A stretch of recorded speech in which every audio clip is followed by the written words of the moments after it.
തൃശ്ശൂർ ജില്ലയിലെ പഴുവിലുള്ള വസതിയിൽ വിവിധ തരത്തിലുള്ള കലാരൂപങ്ങൾ നിർമ്മിക്കുകയാണ് ജമുന ശ്രീജൻ. ന്യൂസ് പേപ്പറും വൈറ്റ് സിമൻറ്റും ഉപയോഗിച്ച് പല രൂപങ്ങൾ നിർമ്മിക്കുന്നു. ഫ്ലവർ വേസ്, മയിൽ, ഒട്ടകം, സൈക്കിൾ, ഭംഗി പിടിപ്പിച്ച പാത്രങ്ങൾ, കോവണി കയറിപ്പോകുന്ന മുകളിലേക്ക് നീണ്ടുപോകുന്ന പുഷ്പങ്ങൾ ഇവയൊക്കെ ജമുനയുടെ കലാവിരുതുകളാണ്. ഇതോടൊപ്പം മധുബനി എന്ന ചിത്രരചനയും നടത്തുന്നുണ്ട്. ഗാർമെൻറ് പെയിൻറ്റിങ്ങിലും കഴിവുകൾ തെളിയിച്ചിട്ടുണ്ട്. ജമുന ജനിച്ചതും വളർന്നതും മുംബൈയിലെ തിലക് നഗറിലാണ്. ടെക്സ്റ്റൈൽ ഡിസൈനറായിരുന്ന അച്ഛൻ കാക്കനാട്ട് പുഷ്പാങ്കദനിൽ നിന്നാണ് കലാപരമായ പ്രചോദനങ്ങൾ ലഭിച്ചത്. നരിമാൻ പോയിന്റിലെ ഒരു സ്വകാര്യ സ്ഥാപനത്തിൽ ജോലി ചെയ്തിരുന്നപ്പോൾ കലാപരമായ പരിശീലനവും നേടിയിരുന്നു.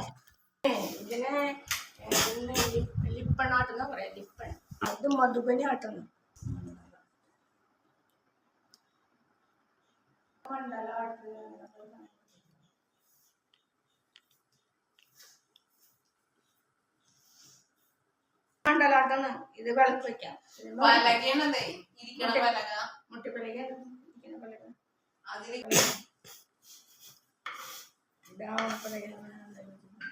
ഇത് മണ്ഡലാട്ടിനെ ഇതെന്നും പറയാം. ഇങ്ങനെ ഡോട്ടനാണ്, നിറച്ച് ഡോട്ടുകളാണ്. ഡോട്ടാട്ട് ഇത് 3D മണ്ഡലാട്ട്. ഡോട്ടാട്ട് പറയുന്നത് ഏറ്റവും കൂടുതൽ ഉണ്ടാക്കുന്നവരാണ് ബുദ്ധിസ്റ്റുകളാണ്.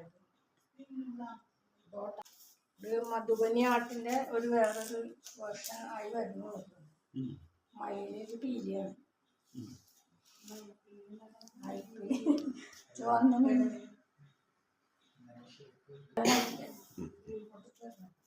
ഇത് മുഴുവൻ ഡോട്ടാണ്. കണ്ടോ, ഇത് മുഴുവൻ ഡോട്ടാണ്. ഈ ഡോട്ടിന് അതിന്റെ ടൂൾസ് ഉണ്ട്. ആ ടൂൾ വെച്ചാണ് ഈ ഡോട്ട് ഉണ്ടാക്കുന്നത്. മൊത്തം ഡോട്ട്. നമുക്ക് ഇരിക്കുക, നമുക്ക് വിളക്ക് വയ്ക്കുക, പൂജാമുറിയില് ഭഗവാന്റെ ഫോട്ടോ വയ്ക്കാം. ഭഗവാൻ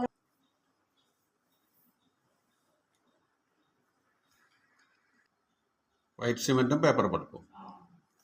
മധുബനി ആർട്ടിന്റെ ഒരു മധുബനി ആർട്ട്.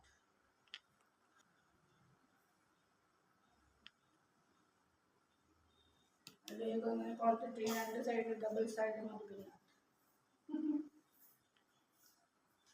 ആർട്ട് കൊണ്ടുപോയാലേ ഇതവിടെ കൊണ്ടുപോയാലേ ശ്രീദേവി അവിടെ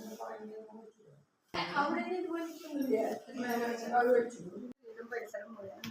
നമുക്കറിയുന്ന പോലെ വൃത്തിയാക്കി പെയിന്റ്. അപ്പൊ അവിടുത്തെ അമ്മമാര് ചെയ്ത ആർട്ടാണ് മധുബനി ആർട്ട്. അപ്പൊ അതിന് കണക്കൊന്നുമില്ല. അവർക്ക് ഇഷ്ടമുള്ള പോലെ അവരുണ്ടാക്കി. അപ്പൊ ആന, കുരങ്ങ, ആന, അവർക്ക് എന്താ മനസ്സിൽ വന്നത് അത് മുഴുവൻ അവർ പെയിന്റ് ചെയ്ത് അവരുടെ വീടിന്റെ ആ നോർത്ത് ഇന്ത്യയിൽ പോയാൽ അറിയാം നമുക്ക്. വീടിന്റെ മുന്നിൽ മുഴുവൻ അവരിങ്ങനെ പെയിന്റ് ചെയ്ത് വെച്ചിട്ടുണ്ട്. അപ്പൊ അവിടെ നിന്നാണ് ഇതിന്റെ തുടക്കം. മിഥില 850 രൂപ ഈ പലരിക്കല്ല, ആ ആർട്ടിനാണ് വില.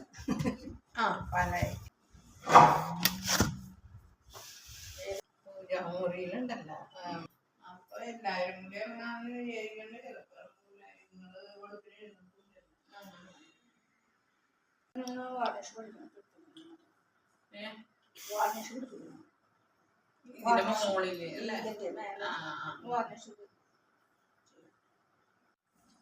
ഇങ്ങനത്തെ പൂളുകളാണ്. അതുകൊണ്ടാണ് മുഴുവനൊക്കെ പെയിന്റാണ്. ഈ ഇത്തരം വട്ടത്തിൽ കിട്ടും. നമുക്ക് ഇഷ്ടമുള്ള വട്ടത്തിലുണ്ടാക്കി പിന്നെ ഡെക്കറേറ്റ് ചെയ്യും. ഇതൊന്നും അതിന്റെ പൂർണ്ണമായ ഭംഗിയിലൊന്നും വന്നിട്ടൊന്നുമില്ല. ഇപ്പോൾ നിങ്ങൾ കണ്ടത് ഗോശ്രീ ന്യൂസുകൾ. ഈ ചാനൽ ഷെയർ ചെയ്യുക, സബ്സ്ക്രൈബ് ചെയ്യാൻ മറക്കരുത്. ഞങ്ങളുടെ ന്യൂസുകൾ എപ്പോഴും യൂട്യൂബിൽ വരുന്നുണ്ട്. പുതിയ പ്രാദേശിക വാർത്തകളുടെ നോട്ടിഫിക്കേഷന് വേണ്ടി ഇതിൽ ബെൽ ഐക്കൺ ക്ലിക്ക് ചെയ്യുക. ഞങ്ങളുടെ ചാനൽ പ്രമോട്ട് ചെയ്യുക.